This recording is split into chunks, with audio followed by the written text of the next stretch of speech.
The life story of His Holiness Karmapę is told by those close to him in Tibet, the generation of teachers that he trained, and many others that he touched.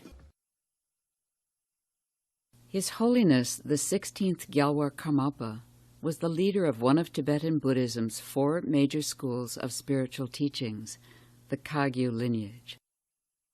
Born in 1924, the 16th Karmapě's seat was the great monastery of Tsirpu, near Lhasa in central Tibet. He left Tibet on horseback with 150 monks in 1958, amid declining relations with China, then the unforeseen genocide.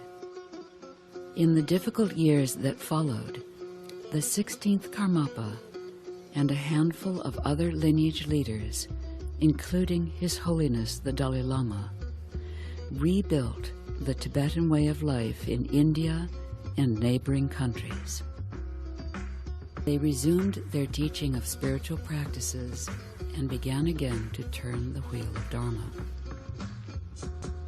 Dharma is a Sanskrit word for truth, norm, or law, how things are. Turning the wheel refers to the spiritual activity of teaching how things are. In this way, the Dharma of the Buddha and of Tibet came to the West.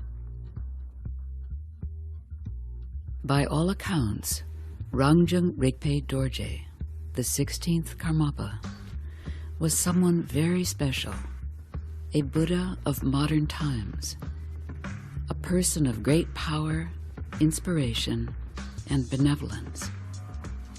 After more than 20 years of teaching, His Holiness the 16th Karmapę died in the United States in 1981 while receiving treatment for cancer.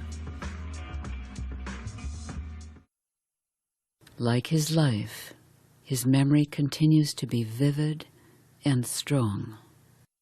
Can you describe what he was, energetically what he was like to be around? Birds would love him. Yes. He was like a king. That's what I remember. I was very young. He was like a king with lots of attendants and just perfect everything. Like, very majestic. Even, when you're approaching Rumtek Monastery, just when you're outside of the Rumtek Monastery, already you feel a little like uneasy. Not really uneasy, but you feel that maybe you should, wipe out, I don't know, hairs on your robes or something like that. His Holiness the 16th was like that, is that you couldn't be in his presence for long, because even no matter, there are lots of people who have said that they were very determined that they were not going to get scared, and would walk in and then start off being very sort of strong, and then as you sat in his presence for a while, you'd start shivering, hairs would stand on your pores, your voice would shake, and you would come out this very shaky person in 3 to 5 minutes tops. So, so a lot of the people used to do that. It just was his magnificent presence and just the absolute compassion. We all know that he didn't, even in the West, he didn't teach per se. He just was there. And that was enough for everybody. It was more than anyone could take. It was 15 minutes of being in his presence at that moment. And then your mind would just be sort of either ready to explode or be enlightened.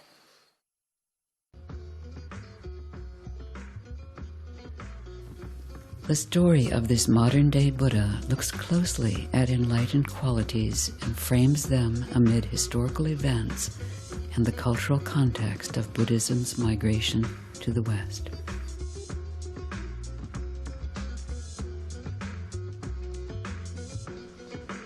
How he lived and how he died gives us the example of an awakened being, a person with a noble heart,